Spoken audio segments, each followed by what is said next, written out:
recording here and then do a format. So good morning, Suzanne. Good morning to you. Good afternoon to me. My name is Claudio. I'm calling you from Washington, D.C., from the studios in Fairfax City. We're very humble and grateful that Suzanne Ciani accepted our invitation to our show. She's one of the electronic music earliest and most influential figure. She's a five-time Grammy Award nominated composer. Susan, welcome to the show. Good morning, Claudio, and good afternoon because we're 3 hours difference. So it's Uh, lovely to meet let's you. go back to, so nowadays with the pandemic and all this craziness in the world and, people die and not able to get vaccine, how is this interfering with your life, your personal life, now you don't have the ability to tour, but, how it's affecting, Well, your life? I'm living really in a timeless space. I haven't been home this long for Yeah, years because I was touring extensively. I was always on my way to the airport. yeah. And so, this has been in many ways a blessing because it's allowed me to turn to some projects that I never had time for before. So I'm actually enjoying being isolated and I'm in a beautiful spot. I'm right on the ocean. I try to keep it a secret because I know not everybody has a perfect place to be. And I guess I'm just lucky. My cats are very happy that I'm home. How many cats do you have? I have two cats.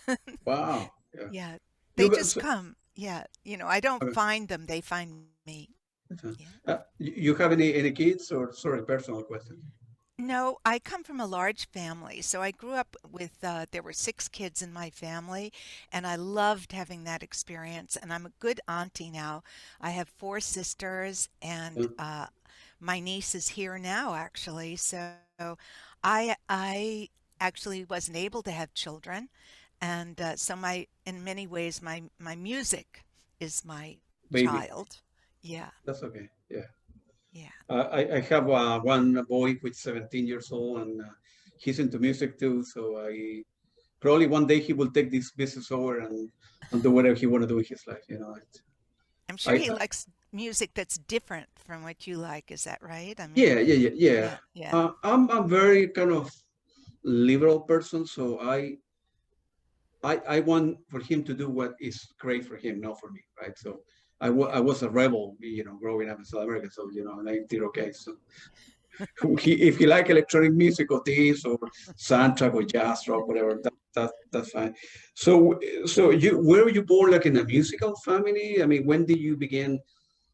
I suppose learning piano or I'm kidding. As I said, I had a big family, and my father was a doctor, but he actually always wanted to be a musician, and they wouldn't let him study music when he was young. So that was in my background. My mother was from the Midwest, and she did play violin, but she had 6 children, so, she never played it in front of us. She didn't have time.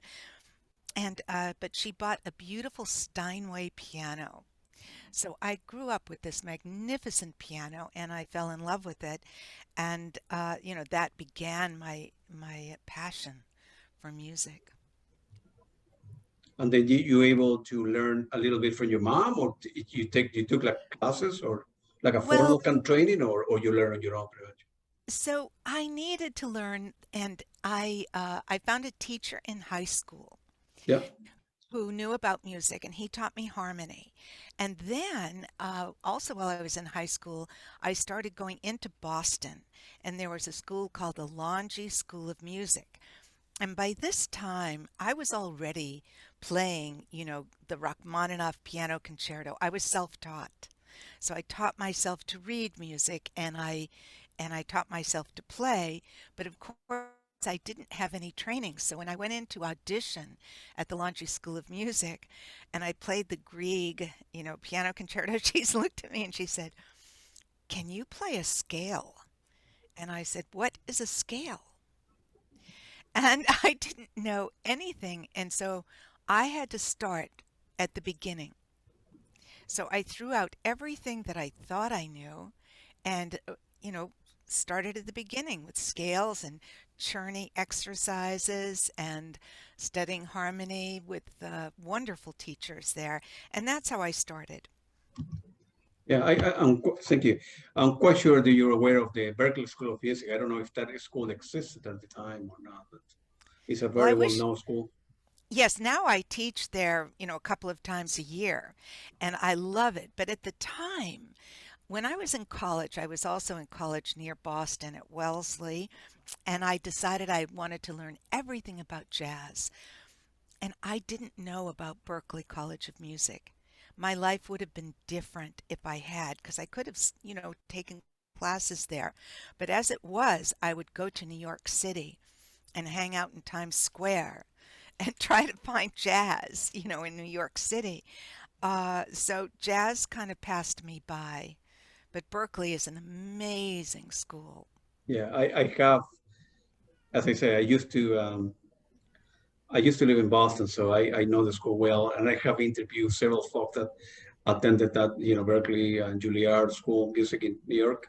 And of course, the majority of the people that, end up finishing and graduating, some do very well, some do not do very well, but it's an unbelievable education. It's a very good experience for them.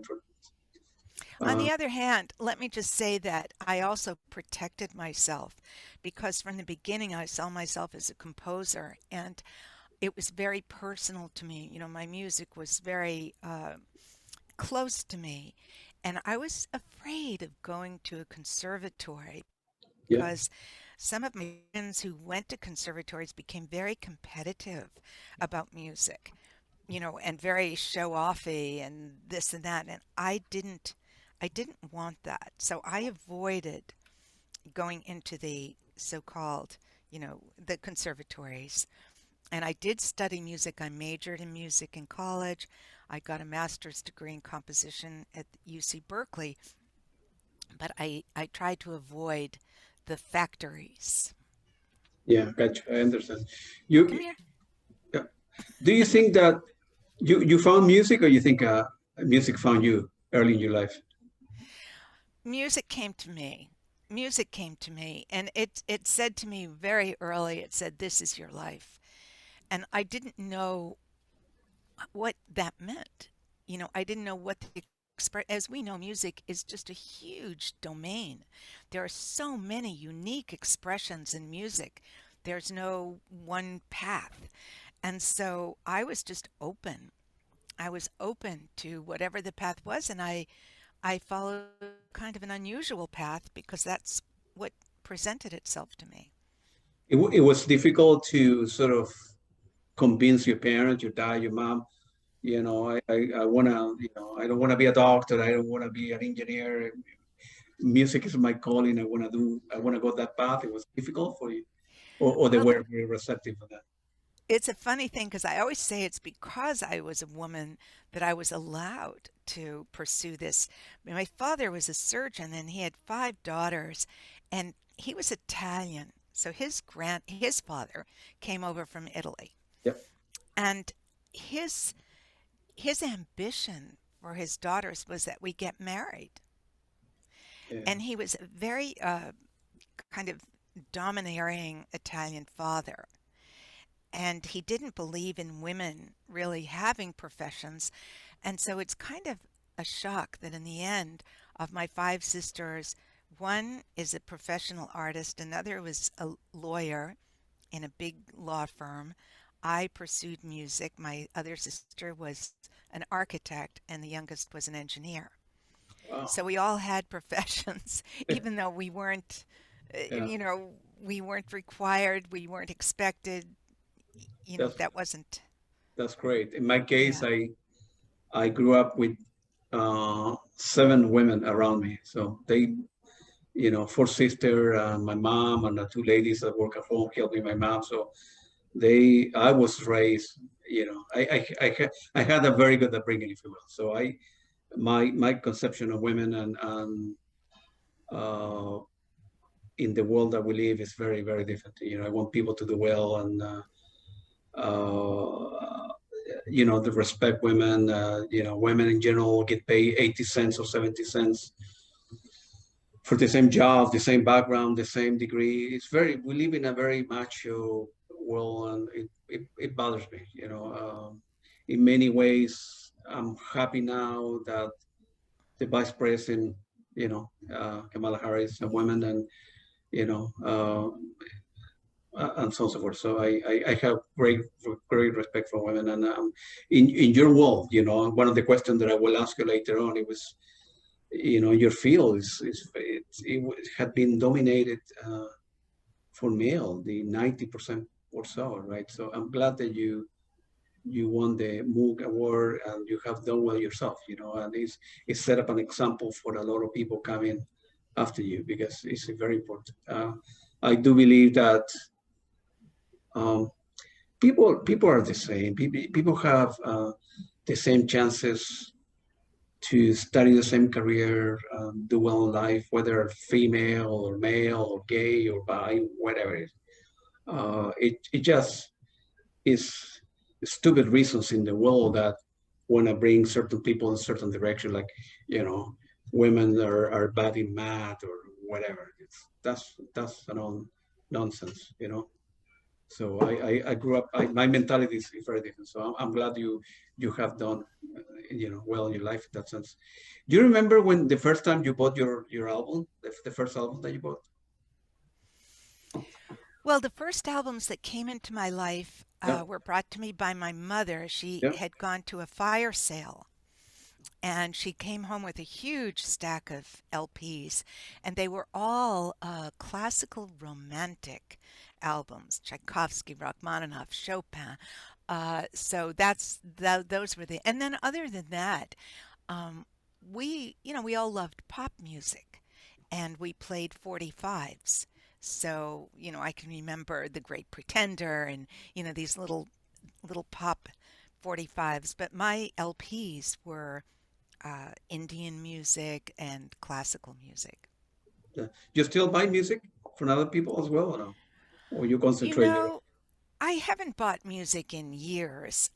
People send me music and I absorb it that way. I kind of just open my door to what people send me.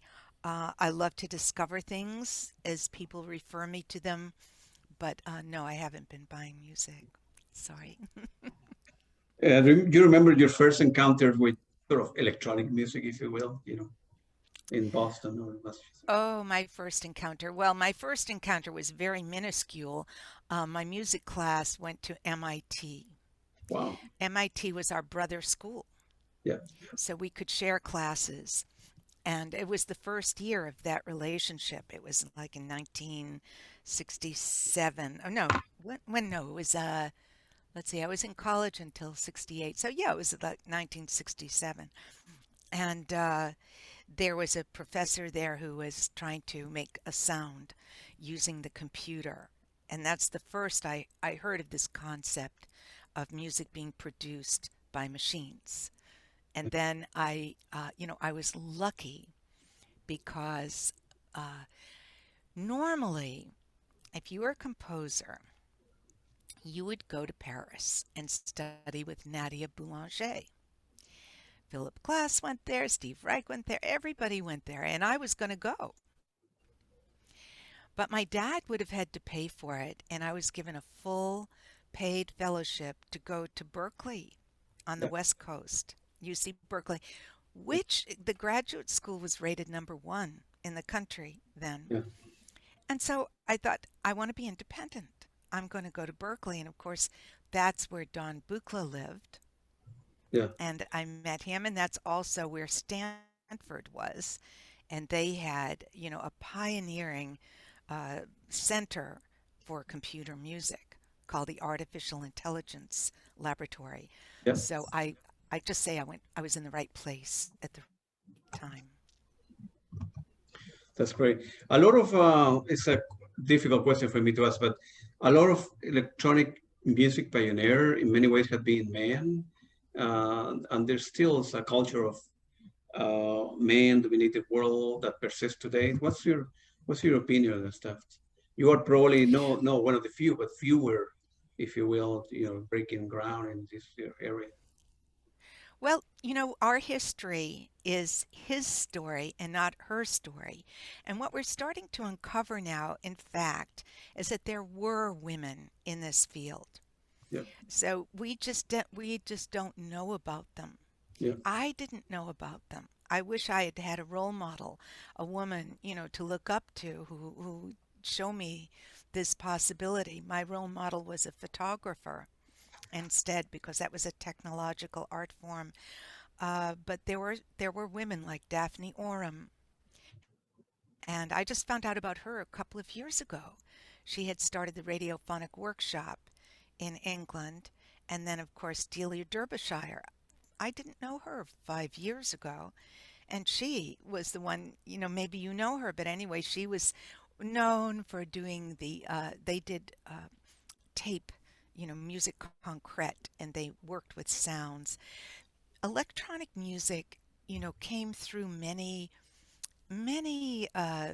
epics, and one of them had to do with analog tape, because you could store sounds on the tape and then you could organize them by cutting and splicing the tape. When uh, when the transistor came in, it was much easier to actually make an instrument, and that's what Don Buchla did in 1963. I met him in 1967, and he had already evolved, his idea of a musical instrument. So I always like to say that the ideas, the concepts are separate from the physical realization of those because the technology depends on practical things like parts. Do you have integrated circuits? Do you have, uh, so the expression in technology changes as the technology evolves, but the concepts are what I'm interested in. And those are, Was yeah. the the Moog was it was invented at the time? I mean, why you pick the Buchla versus uh, Moog is the one that I think a lot of electronic guys end up using. I have no idea why. I didn't know that much. I knew that you were using the Buchla, but I didn't know how popular it was in the mid 70s. That as well. The Buchla was not popular, Yeah, and neither in the beginning was the Moog, yeah, because people did not understand. It was quite unnerving to look at this machine with all yeah. the holes and wires, and so Moog put a keyboard on the machine so that people would feel warm towards it and say, "Oh, it's a musical instrument." But that diverted the attention to the possibilities of this new musical language because it really wasn't meant to be a keyboard instrument.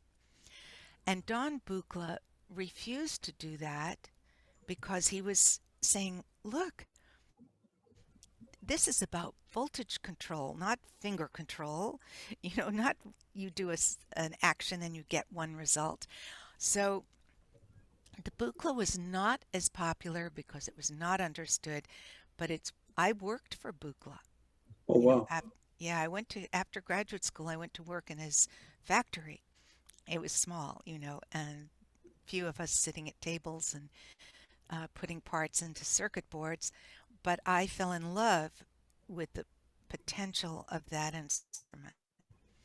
And then, for years, now I'm friends with the Moog company, but for many years I was threatened by them because every time somebody saw a Moog, misunderstood what electronic music could be.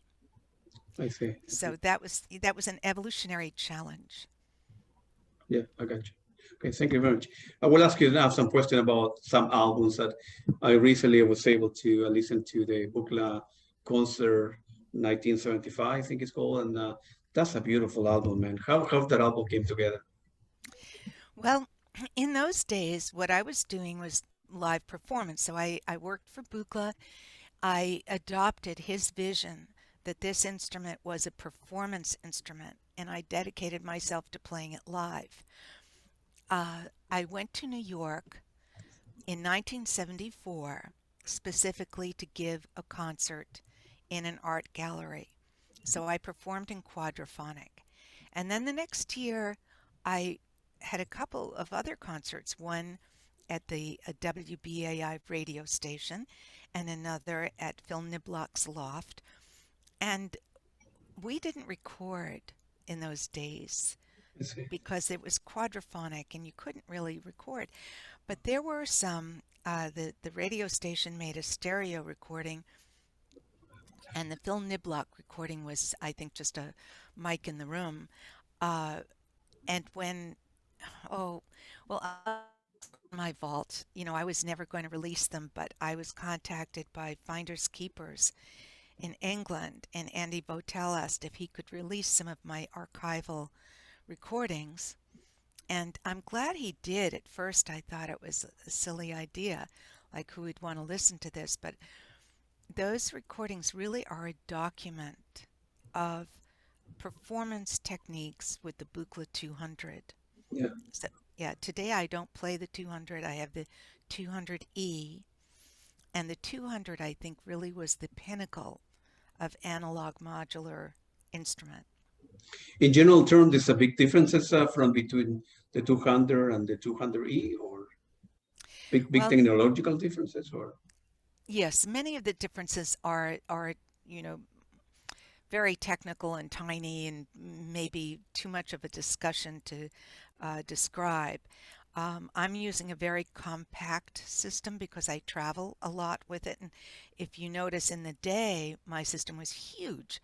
It was 40, 50 panel units in 2 big cases, but I wasn't traveling by airplane every place. So I have a compact system now, and the 200E is distinct from the 200 in that it has a digital component.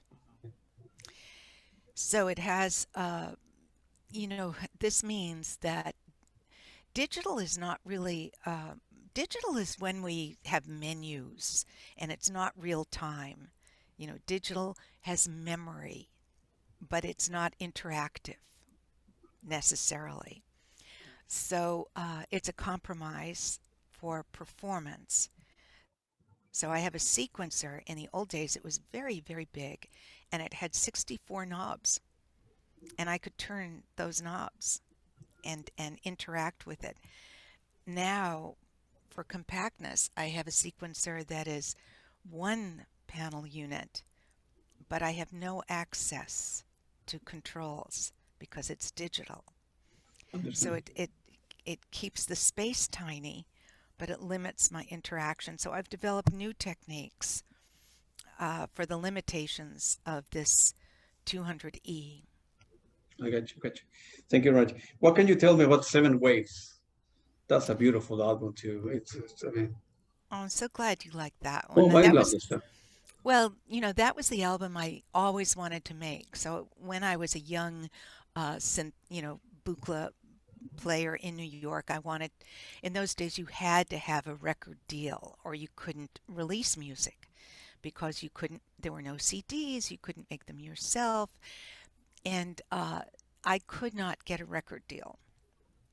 So I decided to self-produce my first album, and so I made money.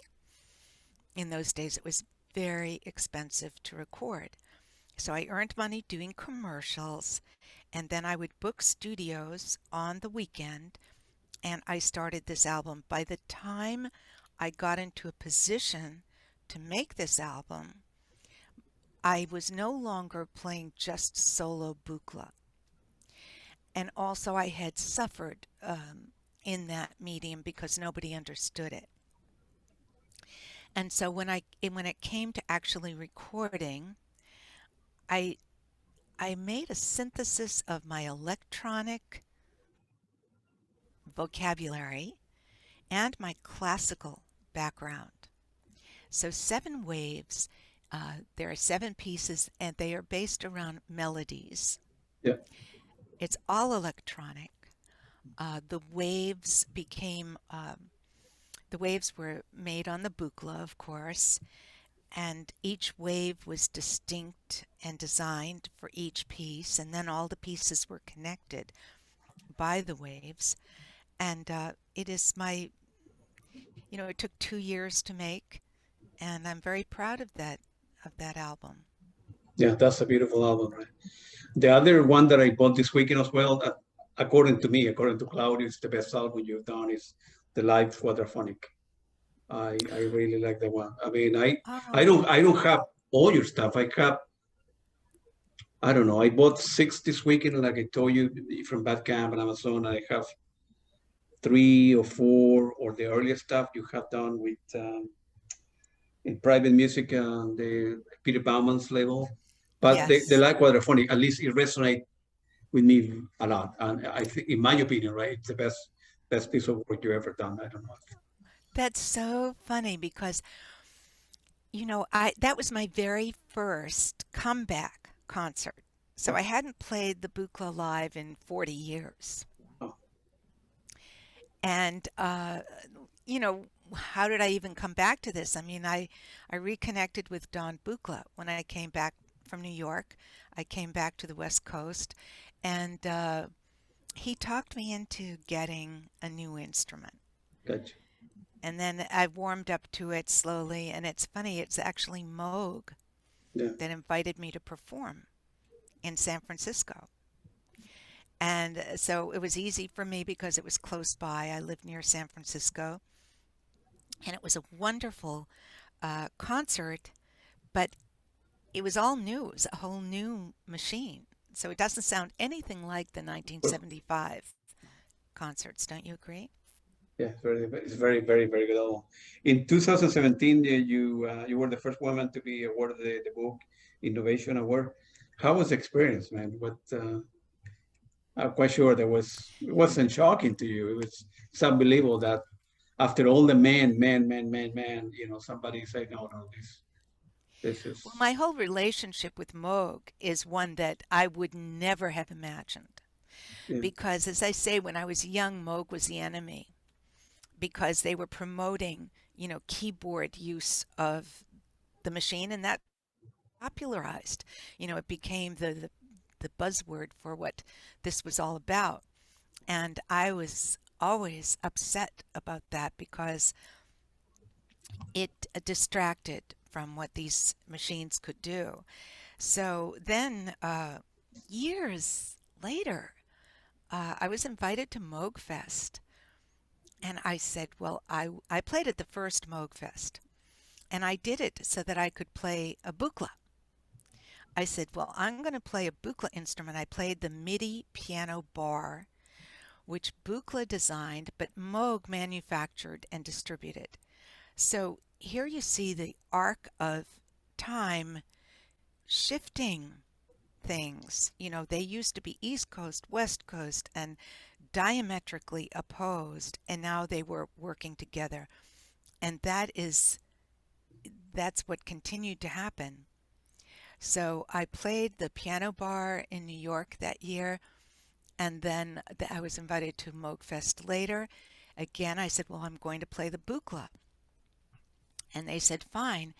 And they always were open to my artistic preference, for the Buchla. And to me, they are an enlightened company because it's not just about my playing the Moog. But anyway, they were the ones that invited me to do that concert because they were trying to promote the upcoming Moog Fest. And so I did play. sure. Do a lot of people in the world, I mean, I don't know if a lot, but it, are there many Buchla,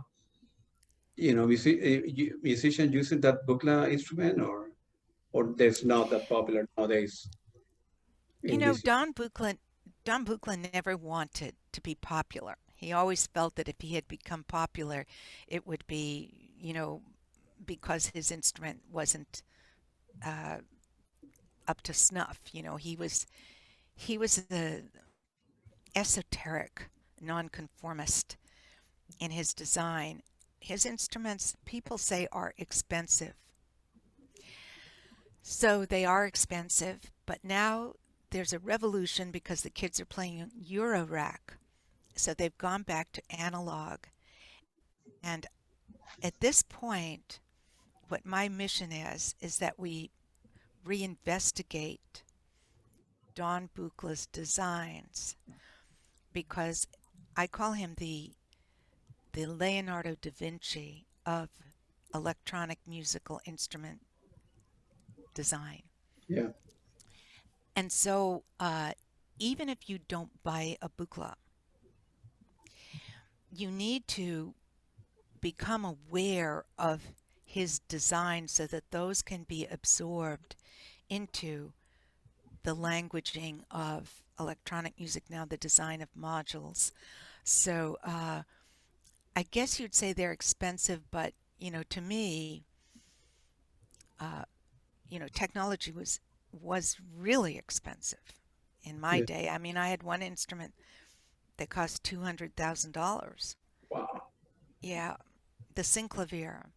Yeah. And I mean, 50 megabytes of RAM cost $50,000. Technology was very expensive. So now I don't listen to complaints about the cost of things. If you want it, you will make the money to figure out a way to get it. Uh, in my day, I was lucky. There was a center, the first public access center for electronic music was the San Francisco Tape Music Center that was then housed at Mills College.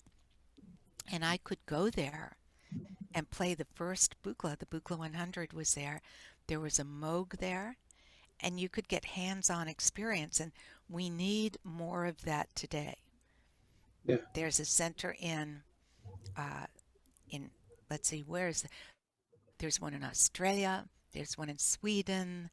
Uh, we need more of these public access places so that kids can come in and get their hands on Gotcha. Yeah. the Yeah. instruments. Yeah. Nowadays, with the level of technology, uh, with program and a fast computers, there are many kids, young kids, turning good stuff in electronic music without buying any instrument, with a computer and some graphics and fast video card and well memories. Nowadays, it's different. Obviously, it's different, but it's a lot becoming a lot easier to become a sort of electronic musician guy, which is not the same thing that you do, but Well, there are two departments, and I've been in both of them. So my recordings are examples of studio albums, recorded music. But my live performance is distinct because it's in the moment, live interactive. And so with that distinction, I think designing instruments now, you have to choose whether you're going to make an interface that allows you to manipulate the sound in real time, or if you're making something that, is more sonically oriented to making layers of recorded sound. And my particular passion, of course, is the live performance. And I don't think we've seen the end of that story. I use some Bluetooth interfaces now for my effects, and I have graphic interfaces that I can, touch and control during performance. So I think that the graphic interface is an important ingredient. And other than that, I have the knobs, the dials, the sliders, and the patch cords. And, it's still fragile. yeah. When I get off the plane, I don't know if it's going to be functioning. So, but anyway, I commend the new young designers and just say, look at the umbrella that you're under for your designs. Are you designing something live and interactive, or are you designing something? See, my theory was that it was never about the sound, but the way the sound moved. And Buchla's music is always moving in space, physically moving Yeah. in quadraphonic space. And to this day, there are negligible numbers of controls for moving sound in space live. Yeah. Wow, that's beautiful. When you are touring and you're doing live gigs, and it's a lot of improvisation. I mean, I suppose that 80% or you have it, you know what you want to play, but the other 20 or whatever the percentage happens to be is you're improvising that day and that hour or whatever. Yes, but let's look at improvisation. Even improvisation in jazz is usually based on an agreed, framework. It, Absolutely. yeah, it might be a standard, a song. And once you have that frame, you're free. You need a framework in which to dance. So you're not just going up and saying, well, gee, I'm going to play in space and anything goes. I mean, you can, but we need it just as a painter needs a frame. I have my basic materials that I improvise on, just like a jazz player. But my basic materials are sequences, 4 sequences Yeah. that I'm using. And then uh, I would be bored, if I knew everything that was going to happen. Every concert is different. But right now, they're based on the same materials. Yeah. So, maybe this doesn't speak to you. I mean, I know that the concert that you were talking about, the very first one, the live quad, that instrument was different from the one I have now because uh, I was using, modules that came only with the 200E.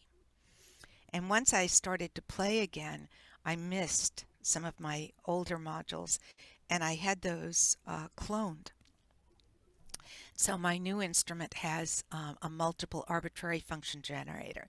When I did the concert in the city, I had the dual arbitrary function generator. I had a different filter, and it was very nasal. And now I had a clone made of the old filter. So there are, sonic differences, and the equipment does affect. It's a collaboration when you're playing an instrument. Half of it is what the instrument can do, and half is what you do with the instrument, to say it simply. Um, and so uh, the instrument's always changing because that's the nature of technology. So even today, uh, while I'm in the pandemic, I've had the chance to break in some new modules. Oh, Yeah, so we'll by see the what way, happens. have you ever, I don't know if you have met Wendy Carlos in your life or ever played with her? She's a very good friend, and we communicate. I find her to be fascinating. She's a true intellectual, and she loves, astronomy and runs around the world looking at eclipses. And she's very sensitive and reclusive, also. But yeah, I think see, again, historically, Wendy was the enemy because here I was, a young synthesist in New York playing the Buchla and trying to communicate that there was a whole new language out there. And then Wendy comes out with switched on Bach. Yeah. It's like, that's not electronic music. That's Bach. That's Bach music, which I loved, but I think she set this whole thing back, generations, because people thought that it was about the sound. Yeah. Oh, it can sound like a flute. It can sound like a funny oboe. It can sound like this. And so I was upset with her. I still am, but Really? I like her. Yeah. Yeah. Why? Sorry. To my, why there's, you say competition, but it's room for everybody. Are two different things. I mean, I follow, I don't know, 500 different bands, and there's some days that I want to listen to Genesis, other days that I want to listen to your stuff, Other days I want to listen to Klaus Schulze, Tangerine Dream, Pink Floyd, Depeche Mode, Coldplay, blah blah.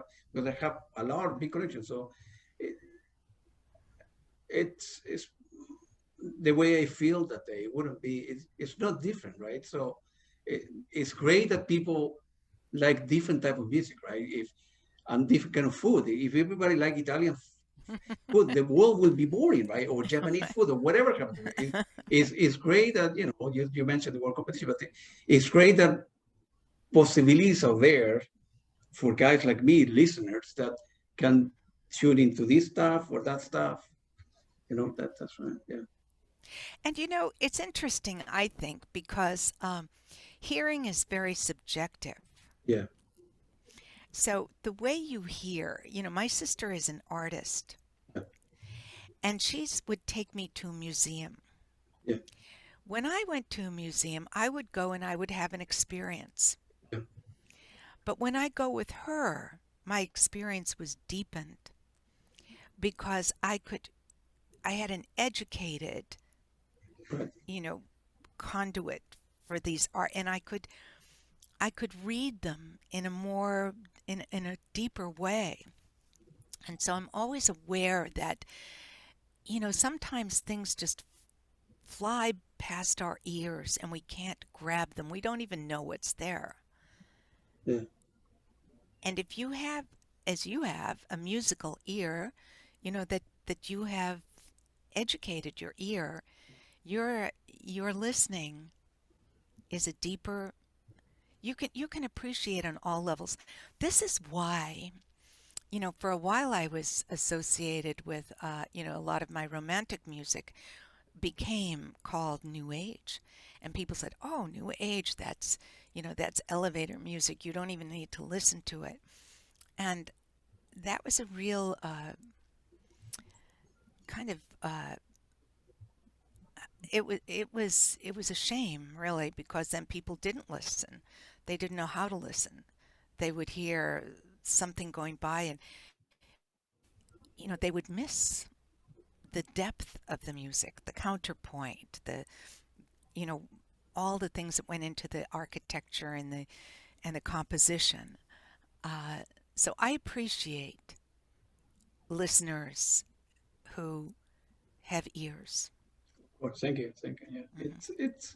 Hmm. And the other reason that I mentioned Wendy Carlos is, for me, in many ways, I wanna create like a catalog of all these amazing people. I This weekend I did 2 interviews with pioneers in electronic music in Germany, and I want to interview everybody. Hmm. Time permitting. I want to put the interviews on my website, like they are for free, as I say, so everybody, all the young generation, can learn about your stuff, about Wendy's, and every single band in the world. So Wonderful.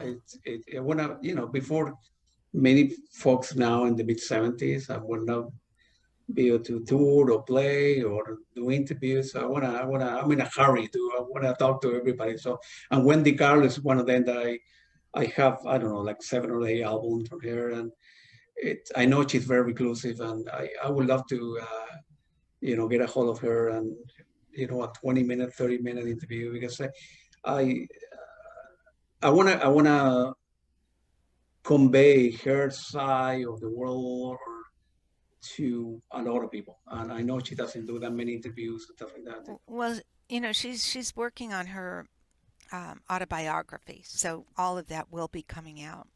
Yeah, well, I hope so. I Yeah, will. I will.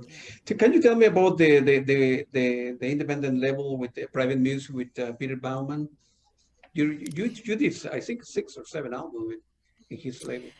Well, I had already released 2 albums, and because, as I said, my albums were my babies, I didn't uh, I didn't want to sign a traditional record deal. So I licensed my music. I licensed it to RCA. I licensed it to Atlantic Records.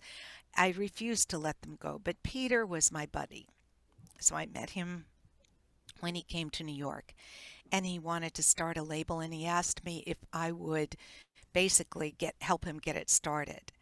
And I said, well, Peter, I don't do record deals. I don't do traditional record deals. He said, oh, don't worry. I'll make sure you get everything back. And so I signed a deal with Peter. And then before you knew it, he was bought, half the label was bought by RCA. Then RCA was sold to, well, let's see, RCA was sold to BMG before that because I'd already had that experience. But anyway, Peter eventually sold out the record, and it's owned by Sony. So I have 5 masters that I don't own. Oh, I see. Yeah. To my great sadness, but maybe I'll get them back. Wendy had albums on Sony, and she did get them back. So there's, whatever. Maybe I'll get them back. We'll see. But that was a kind of short-lived thing. And then after that, I started my own label. Yeah. Seventh Wave. But you think you will have to kind of hire a lawyer to get the rights back? I have a lawyer. They're working, to get the rights back. What kind of music do you listen now that you're at home, where you're not working in your new stuff, and or you listen to other stuff? Well, I have to admit, I mean, one of my favorite things, I have this Alexa. I can't even say it out loud because she thinks I'm talking to her. Yeah. And I listen to certain things that just go in the background. I like Handel's Messiah. Yeah. Oh, yeah, of course. I just love that piece. I just, it just has all different moods, and it's, I can listen to it 1,000 times, and it's always new. So I love that. And then my niece comes with her boyfriend, and we'll explore. Last night we listened to a Japanese composer, Takahashi something, and or Takashi something, I can't remember. And so I just kind of explore. People send me things. Some of it I like, some of it I never want to hear again. And what can I say? I try to give it, the respect that listening, and art deserves for listening. You are scaled to play with, I think, with Manuel Goshin in April in Germany. If there a possibility of that will happen, or it will depend on COVID. But what do you think? Yes, well, I still have to get my vaccination, and I have to work on that this morning. I have to get on the list. So we'll see. I don't think any of us knows what's going on because there's a new strain. There's no, who knows? Who knows? So, but someday. But right now I'm very, very deeply engrossed in my so-called archives. So I've had this vault of materials that's been sitting there for 30, 40 years. Oh my God, man. Oh my God. And I just need to deal with it. So it's a nightmare. You talk about, producing an archive. It's a lot of work. And it's unknown work because the ongoing life of digital material is very unknown. You put something in a digital format, and 10 years later you can't open it. So anyway, I'm working on that, and I have boxes and bags of all kinds of things: SideQuest drives, zip drives, CD storage. There are all these things that have collected. Yeah. Old magazines. And it's going to take a while, I suppose, to go through each one and then, either not liking it, improving it, and then combining that with another one. So that's still, I suppose, years of work. It's not that you can say, well, a year I can turn on my phone and my computer and then deal with stuff, I suppose, yes. Yeah, Maybe it's a teach good your niece. pandemic thing, but I need to get it to the next stage where I can stop. I mean, right now my house is just a mess. It's got piles and piles of stuff every place. So I have to get back to work on that right now. Yeah. You need to teach your niece to hire her as a helper and to go over your stuff. So, Right, right. You're right. Yeah. do I have time for another two questions? All right. Okay, here we go. Uh, so, so that will be, is any particular artist, musician and people that you like that you can recommend? So I could interview and bring into to the show people that you may have access that I wouldn't know the name, or I'm always looking for new people, new artists, and any Oh, particular that. well, gosh, let me think. Uh, there is maybe I should email you those. Yeah, that would be, Yeah, that would okay. be Okay, good. I'll think about it and I'll email them to you. And the last question, where our listener can buy your music? Well, we released the last album on Bandcamp, but it's available every place. The thing about it is that it's quadraphonic. So it's improvisation on four sequences at Festival and to Gel. And it also has an ambisonic mix, so it's compatible, with stereo. There's a stereo version. And now we're working on it on an LP, a stereo compatible quadraphonic LP. The quad LP that you mentioned actually had a decoder in it, right? So you paid $227 and you got this piece of hardware that would allow it to be decoded in quad. But now that spatial music is becoming more popular, there are in fact decoders out there, Dolby Atmos, and even Apple is getting, spatial music. So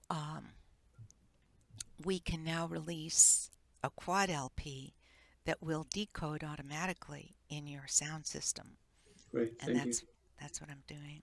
Thank you very much, Suzanne, for your time and spending an hour with me. Good luck to you. I hope that you can, apply the vaccine soon and keep on recording great music and going to your archive and, get all the stuff out. I appreciate it. Thank you much. Have a Thank you, good day. Claudia. It was a pleasure to Same meet you here. this morning. Take care. Take care. You too. Thank you very much. I appreciate it. Okay, thank you.